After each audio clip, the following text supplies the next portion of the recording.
ലോകത്തിലെ ഏറ്റവും വലിയ സുരക്ഷിതനായ മനുഷ്യനാരാണെന്ന് ചോദിച്ചാൽ ആർക്ക് സംശയമുണ്ടാകില്ല. ഒറ്റ ഉത്തരമേ ഉള്ളൂ, അമേരിക്കൻ പ്രസിഡന്റ്.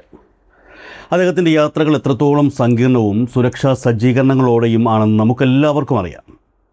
അദ്ദേഹത്തിന് സഞ്ചരിക്കാൻ ആകാശത്തെ പറക്കുന്ന കോട്ടയായ എയർഫോഴ്സ് 1 വിമാനമുണ്ട്. നിലത്ത് സഞ്ചരിക്കാൻ ബോംബ് വച്ചാൽ പോലും തകരാത്ത ദ ബീസ്റ്റ് എന്ന കാറുണ്ട്. ചുറ്റും എന്തിനും തയ്യാറായി നിൽക്കുന്ന സീക്രട്ട് സർവീസ് കമാൻഡോകളുണ്ട്. എന്നാൽ അധികാരത്തിൻ്റെ കൊടുമുടിയിൽ നിൽക്കുന്ന, ലോകത്തെ വിറപ്പിക്കുന്ന ഈ മനുഷ്യൻ, അമേരിക്കൻ പ്രസിഡന്റ് ഡൊണാൾഡ് ട്രംപ്, സ്വന്തം ജീവൻ രക്ഷിക്കാൻ വേണ്ടി വിമാനത്തിൽ ഭക്ഷണം കൊണ്ടുപോകുന്ന ഒരു സാധാരണ കാറ്ററിംഗ് ട്രക്കിൽ ഒളിച്ചിരുന്ന് യാത്ര ചെയ്തു എന്ന് പറഞ്ഞാൽ നിങ്ങൾ വിശ്വസിക്കുമോ? അതെ, ഡൊണാൾഡ് ട്രംപ് പേടിച്ചു. അക്ഷരാർത്ഥത്തിൽ അദ്ദേഹം ഭയന്ന് വിറച്ചു. ഒരു നിമിഷം ജീവൻ നഷ്ടപ്പെടുമെന്ന ഭയം ആ മുഖത്ത് വ്യക്തമായിരുന്നു. ഈ ഭയം കാരണം ട്രംപ് വല്ലാതെ അസ്വസ്ഥനായിരുന്നു എന്ന് വേണം പറയാൻ. എന്താണ് ശരിക്കും അന്ന് സംഭവിച്ചത്? എന്തിനാണ് ലോകത്തെ ഏറ്റവും കരുത്തനായ ഭരണാധികാരി ഒരു സാധാരണ ഭക്ഷണ വണ്ടിയിൽ ഒളിക്കേണ്ടി വന്നത്? ആ കഥ തുടങ്ങുന്നത് തുർക്കിയിൽ നിന്നാണ്.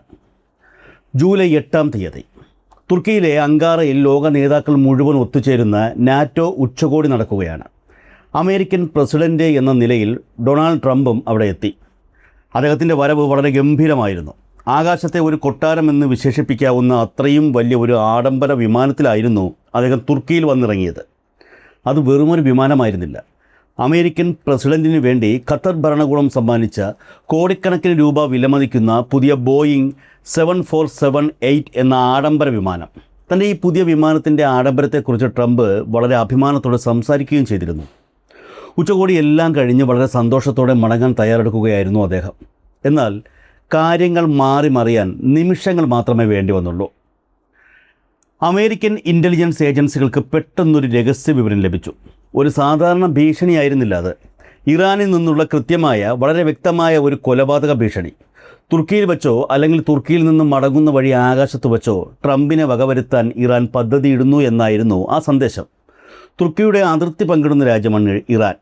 അതുകൊണ്ട് തന്നെ എപ്പോൾ വേണമെങ്കിലും എവിടെ നിന്ന് വേണമെങ്കിലും ഒരു ആക്രമണമുണ്ടാകാം. അമേരിക്കയും ഇറാനും തമ്മിലുള്ള ശത്രുത ലോകത്തിന് മുഴുവൻ അറിയാവുന്നതാണ്.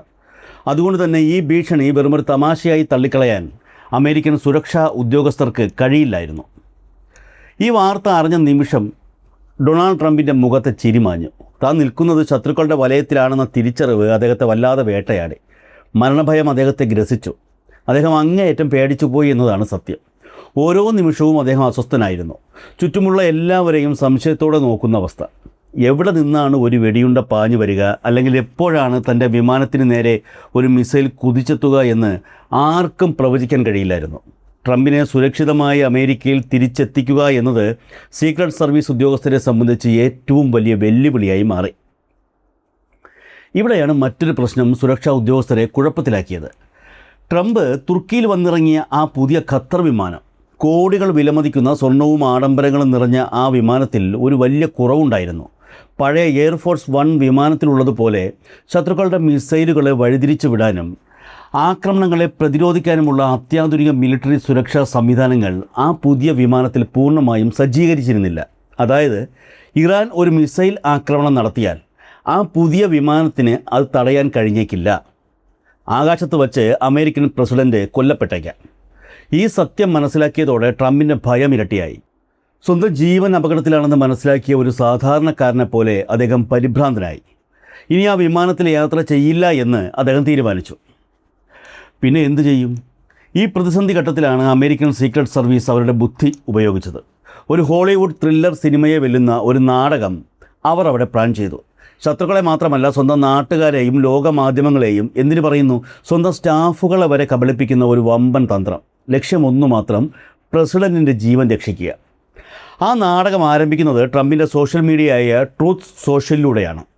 താൻ പുതിയ വിമാനത്തിലല്ല, പഴയ എയർഫോഴ്സ് 1 വിമാനത്തിലാണ് ബ്രിട്ടനിലേക്ക് മടങ്ങുന്നത് എന്ന് ട്രംപ് ലോകത്തെ അറിയിച്ചു. ഒരു പഴയ ഓർമ്മയ്ക്ക് വേണ്ടി താൻ പഴയ വിമാനത്തിൽ യാത്ര ചെയ്യുന്നു എന്നായിരുന്നു അദ്ദേഹം പറഞ്ഞത്.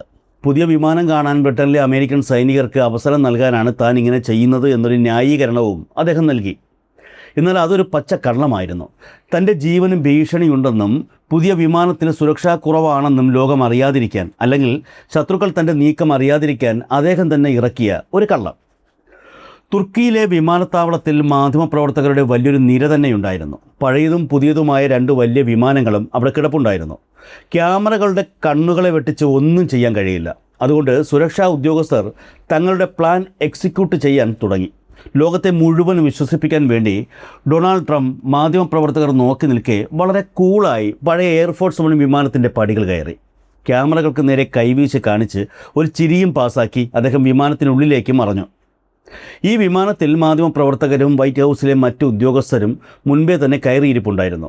ട്രംപും അദ്ദേഹത്തിൻ്റെ പ്രധാന ഉദ്യോഗസ്ഥരും വിമാനത്തിൽ കയറിയതോടെ എല്ലാവരും കരുതി യാത്ര തുടങ്ങുകയാണെന്ന്. എന്നാൽ വിമാനത്തിൻ്റെ വാതിലടഞ്ഞ നിമിഷം ആ വിമാനത്തിനുള്ളിൽ നടന്നത് മറ്റൊന്നാണ്. വിമാനത്തിൻ്റെ ജനാലകൾ എല്ലാം അടച്ചിടാൻ സുരക്ഷാ ഉദ്യോഗസ്ഥർ വിമാനത്തിലെ ഉദ്യോഗസ്ഥർക്ക് കർശന നിർദ്ദേശം നൽകി. മാധ്യമപ്രവർത്തകർ ഇരിക്കുന്ന ക്യാബിൻ്റെ ജനാലകളും അടപ്പിച്ചു. പുറത്തു നടക്കുന്നത് എന്താണെന്ന് വിമാനത്തിനുള്ളിലുള്ള ആർക്കും കാണാൻ കഴിയാത്ത അവസ്ഥ. അത്രത്തോളം രഹസ്യമായാണ് ആ ഓപ്പറേഷൻ നടന്നത്. വിമാനത്തിനുള്ളിൽ കയറിയ ഉടൻ തന്നെ സീക്രട്ട് സർവീസ് ഉദ്യോഗസ്ഥർ ട്രംപിനെയും ഏതാനും ചില വിശ്വസ്തരായ ഉദ്യോഗസ്ഥരെയും വിമാനത്തിൻ്റെ ജനാലകളില്ലാത്ത മറുഭാഗത്തേക്ക് കൊണ്ടുപോയി. അവിടെ ആരും കാണാത്ത രീതിയിൽ വിമാനത്തിൻ്റെ വലതുവശത്തെ വാതിലിനടുത്ത് ഒരു വണ്ടി കാത്തുനിൽപ്പുണ്ടായിരുന്നു. അതൊരു പ്രസിഡൻഷ്യൽ കാർ ആയിരുന്നില്ല, മറിച്ച് വിമാനത്തിലേക്ക് ഭക്ഷണം കയറ്റാൻ ഉപയോഗിക്കുന്ന ഒരു സാധാരണ കാറ്ററിംഗ് ട്രക്ക്. ഭക്ഷണപാത്രങ്ങളും ട്രേകളും കൊണ്ടുപോകുന്ന ഒരു വലിയ കണ്ടെയ്നറുള്ള ട്രക്ക്. ആ കാറ്ററിംഗ് ട്രക്കിൻ്റെ കണ്ടെയ്നർ ഹൈഡ്രോളിക് സംവിധാനം ഉപയോഗിച്ച് വിമാനത്തിൻ്റെ വാതിലിൻ്റെ അത്രയും ഉയരത്തിലേക്ക് ഉയർത്തി നിർത്തിയിരിക്കുകയായിരുന്നു. ഒന്ന് ആലോചിച്ച് നോക്കൂ. ലോകം മുഴുവൻ ബഹുമാനിക്കുന്ന റെഡ് കാർപ്പറ്റിലൂടെ മാത്രം നടക്കാൻ ശീലിച്ച അമേരിക്കൻ പ്രസിഡന്റ് അദ്ദേഹം സ്വന്തം ജീവൻ രക്ഷിക്കാൻ വേണ്ടി, ശത്രുക്കളുടെ കണ്ണ് വെട്ടിക്കാൻ വേണ്ടി ആരും അറിയാതെ ഒളിച്ചും പാത്തും ആ ഭക്ഷണ വണ്ടിയുടെ ഇരുണ്ട കണ്ടെയ്നറിലേക്ക് കയറുകയാണ്. അതെ, മരണഭയം ഏതൊരു വലിയ മനുഷ്യനെയും സാധാരണക്കാരനാക്കുമെന്ന് പറയുന്നത് എത്ര സത്യമാണ്. തൻ്റെ ആഡംബരവും പദവിയും എല്ലാം മാറ്റിവെച്ച് ട്രംപ് ആ കാറ്ററിംഗ് ട്രക്കിൽ ഒളിച്ചിരുന്നു. വിമാനത്തിനുള്ളിലെ ഭക്ഷണത്തിൻ്റെ മണം നിറഞ്ഞു നിൽക്കുന്ന ആ ഇടുങ്ങിയ സ്ഥലത്ത് പുറത്ത് എന്ത് സംഭവിക്കുമെന്നറിയാതെ അദ്ദേഹം ശ്വാസം അടക്കി പിടിച്ചിരുന്നു. ആ നിമിഷങ്ങളിൽ ഭയം കാരണം അദ്ദേഹം അങ്ങേയറ്റം അസ്വസ്ഥനായിരുന്നിരിക്കാം. പ്രസിഡന്റ് സുരക്ഷിതമായി ട്രക്കിൽ കയറിയ ഉടൻ തന്നെ വാതിലടച്ചു. ട്രക്കിൻ്റെ കണ്ടെയ്നർ താഴേക്കിറക്കി. പുറത്ത് ക്യാമറകൾ ഫോക്കസ് ചെയ്തിരിക്കുന്നത് എയർഫോഴ്സ് 1 വിമാനത്തിലേക്കാണ്. അവർ വിചാരിക്കുന്നത് ട്രംപ് ആ വിമാനത്തിൽ സുരക്ഷിതനായി ഇരിക്കുന്നു എന്നാണ്. എന്നാൽ ഈ സമയം ആ കാറ്ററിംഗ് ട്രക്ക് വളരെ പതുക്കെ, ആരുടെയും ശ്രദ്ധ പിടിച്ചു പറ്റാത്ത രീതിയിൽ എയർപോർട്ടിൻ്റെ ടാർമാക്കിലൂടെ സഞ്ചരിക്കാൻ തുടങ്ങി. എയർപോർട്ടിൽ ഇത്തരം വണ്ടികൾ അങ്ങോട്ടും ഇങ്ങോട്ടും പോകുന്നതിനാൽ ആർക്കും സംശയം തോന്നില്ലല്ലോ. ടാർമാക്കിൻ്റെ മറ്റൊരറ്റത്ത് കുറച്ച് ഇരുട്ടിൽ C-32A എന്ന് പേരുള്ള അമേരിക്കൻ എയർഫോഴ്സിൻ്റെ മറ്റൊരു ചെറിയ വിമാനം നിർത്തിയിട്ടിട്ടുണ്ടായിരുന്നു. ബോയിങ് 757 വിമാനത്തിൻ്റെ ഒരു മിലിറ്ററി വെർഷനാണിത്. വളരെ വേഗത്തിൽ പറക്കാൻ കഴിയുന്ന സുരക്ഷാ സംവിധാനങ്ങളുള്ള ഈ വിമാനത്തിനടുത്തേക്ക് ആ കാറ്ററിംഗ് ട്രക്ക് എത്തി. അവിടെ വച്ച് വളരെ പെട്ടെന്ന് സ്യൂട്ട് ധരിച്ച ഒരാൾ ട്രക്കിൽ നിന്നിറങ്ങിയ ആ ചെറിയ വിമാനത്തിൻ്റെ പടികൾ ഓടിക്കയറി. അത് ഡൊണാൾഡ് ട്രംപ് ആയിരുന്നു. അതെ, അദ്ദേഹം വിജയകരമായി ആ ചെറിയ വിമാനത്തിൽ എത്തിച്ചേർന്നു. ഇനിയാണ് ഈ ഓപ്പറേഷൻ്റെ ഏറ്റവും ഭയാനകമായ മറ്റൊരു വശം. പ്രസിഡന്റ് മറ്റൊരു വിമാനത്തിൽ സുരക്ഷിതമായി മാറിയ കാര്യം ആ പഴയ എയർഫോഴ്സ് 1 വിമാനത്തിലിരുന്ന മാധ്യമപ്രവർത്തകരോ മറ്റ് വൈറ്റ് ഹൗസ് ജീവനക്കാരോ അറിഞ്ഞിരുന്നില്ല. അവർ വിചാരിച്ചത് തങ്ങൾ പ്രസിഡന്റിൻ്റെ കൂടെയാണ് യാത്ര ചെയ്യുന്നത് എന്നാണ്. അതായത് ശത്രുക്കളുടെ ശ്രദ്ധ തിരിക്കാൻ വേണ്ടി അമേരിക്കൻ സീക്രട്ട് സർവീസ് സ്വന്തം രാജ്യത്തെ മാധ്യമപ്രവർത്തകരെയും ജീവനക്കാരെയും ഇരകളാക്കി മാറ്റുകയായിരുന്നു. ഇറാൻ ഒരുപക്ഷെ മിസൈൽ ആക്രമണം നടത്തിയിരുന്നെങ്കിൽ ആകാശത്ത് വെച്ച് തകരുക ആ മാധ്യമപ്രവർത്തകർ ഇരുന്ന വിമാനമായിരുന്നേനെ. തങ്ങൾ മരണത്തിൻ്റെ വക്കിലൂടെയാണ് സഞ്ചരിക്കുന്നതെന്ന് അവർ അറിഞ്ഞിരുന്നതേയില്ല. കുറച്ച് സമയത്തിന് ശേഷം പ്രസിഡന്റ് ഇല്ലാത്ത ആ എയർഫോഴ്സ് 1 വിമാനം ആകാശത്തേക്ക് പറന്നുയർന്നു. അതൊരു ഡെക്കോയ് വിമാനമായി, അതായത് ഇരയെ കാണിക്കാൻ വേണ്ടി പറക്കുന്ന വിമാനമായി മാറി. അതിനു പിന്നാലെ ട്രംപ് തുർക്കിയിലേക്ക് വന്ന ആ പുതിയ ഖത്തർ വിമാനവും പറന്നുയർന്നു. ഏറ്റവും ഒടുവിൽ ആരും അറിയാതെ വളരെ രഹസ്യമായി ട്രംപ് ഇരിക്കുന്ന ചെറിയ C-32A വിമാനവും തുർക്കിയിൽ നിന്ന് പറന്നുയർന്നു. യാത്രയിലുടനീളം ആ ചെറിയ വിമാനത്തിൽ ട്രംപ് അസ്വസ്ഥനായിരുന്നു എന്ന് വേണം കരുതാൻ. കാരണം ഭീഷണി പൂർണ്ണമായി ഒഴിഞ്ഞിരുന്നില്ല. ആകാശത്ത് വെച്ചും ആക്രമണം ഉണ്ടാകാം. എപ്പോഴാണ് ഒരു മിസൈൽ പാഞ്ഞു വരികയെന്ന ഭയം അദ്ദേഹത്തെ നിരന്തരം വേട്ടയാടിക്കൊണ്ടിരുന്നു. മറുവശത്ത് ഇരയായി പറക്കുന്ന എയർഫോഴ്സ് 1 വിമാനത്തിനുള്ളിൽ ജനാലകൾ പോലും തുറക്കാൻ കഴിയാതെ മാധ്യമപ്രവർത്തകർ ഇരിക്കുകയായിരുന്നു.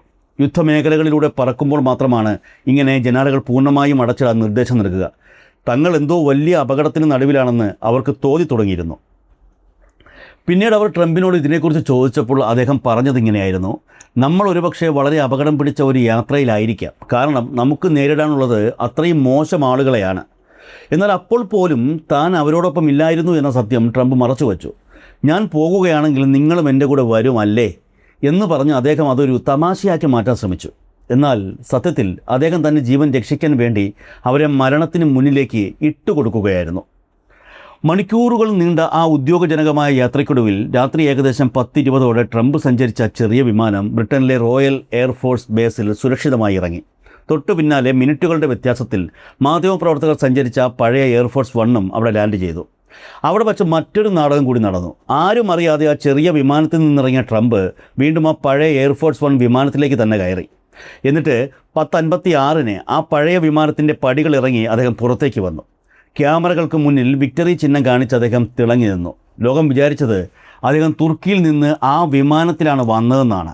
എന്നാൽ ക്യാമറകൾക്ക് പിന്നിൽ നടന്ന മരണഭയത്തിൻ്റെ ഓട്ടപ്പാച്ചിൽ ആരും അറിഞ്ഞില്ല. പിന്നീടാണ് ദി വാഷിംഗ്ടൺ പോസ്റ്റ് പോലെയുള്ള അമേരിക്കൻ മാധ്യമങ്ങൾ ഈ രഹസ്യ ഓപ്പറേഷൻ്റെ വാർത്തകൾ പുറത്തു കൊണ്ടുവരുന്നത്. അമേരിക്കൻ പ്രസിഡന്റ് ഡൊണാൾഡ് ട്രംപ് ജീവഭയം കാരണം ഒരു കാറ്ററിംഗ് ട്രക്കിൽ ഒളിച്ചു കടന്നു എന്ന വാർത്ത ലോകത്തെ ഞെട്ടിച്ചു. അധികാരത്തിൻ്റെ അഹങ്കാരത്തിൽ നിൽക്കുന്നവർക്ക് പോലും മരണഭയം മുന്നിൽ വരുമ്പോൾ എങ്ങനെ പതറിപ്പോകുമെന്നതിൻ്റെ ഏറ്റവും വലിയ ഉദാഹരണമായിരുന്നു ഈ സംഭവം. ഒരു മനുഷ്യൻ എത്ര വലിയ പദവിയിലിരുന്നാലും എത്ര വലിയ കോട്ടയ്ക്കുള്ളിൽ ഒളിച്ചാലും മരണഭയം എന്ന വികാരം അവനെ ഒരു സാധാരണക്കാരനേക്കാൾ താഴേക്ക് കൊണ്ടുവരും. ഡൊണാൾഡ് ട്രംപ് പേടിച്ചു വിറച്ച ആ രാത്രി ആ കാറ്ററിംഗ് ട്രക്കിനുള്ളിലെ ഇരുട്ടിൽ ലോകത്തിലെ ഏറ്റവും വലിയ അധികാരമുള്ള പ്രസിഡന്റ് എന്ന ലേബൽ അഴിഞ്ഞു വീഴുകയായിരുന്നു. അവിടെ ജീവനിൽ ഭയമുള്ള ഒരു സാധാരണ മനുഷ്യൻ മാത്രമായിരുന്നു അദ്ദേഹം. ഭയം കാരണം അദ്ദേഹത്തിന് നഷ്ടപ്പെട്ട ആത്മവിശ്വാസം സ്വന്തം ജീവൻ രക്ഷിക്കാൻ മറ്റുള്ളവരെ ഇരയാക്കാൻ പോലും അദ്ദേഹത്തെ പ്രേരിപ്പിച്ചു. ഇതാണ് അധികാരത്തിന് പിന്നിലെ അണിയറ കഥകൾ. നമ്മൾ കാണുന്ന ഗ്ലാമറിനും ആഡംബരങ്ങൾക്കും അപ്പുറം ഭയത്തിൻ്റെയും അരക്ഷിതാവസ്ഥയുടെയും മറ്റൊരു ലോകം കൂടിയുണ്ട്.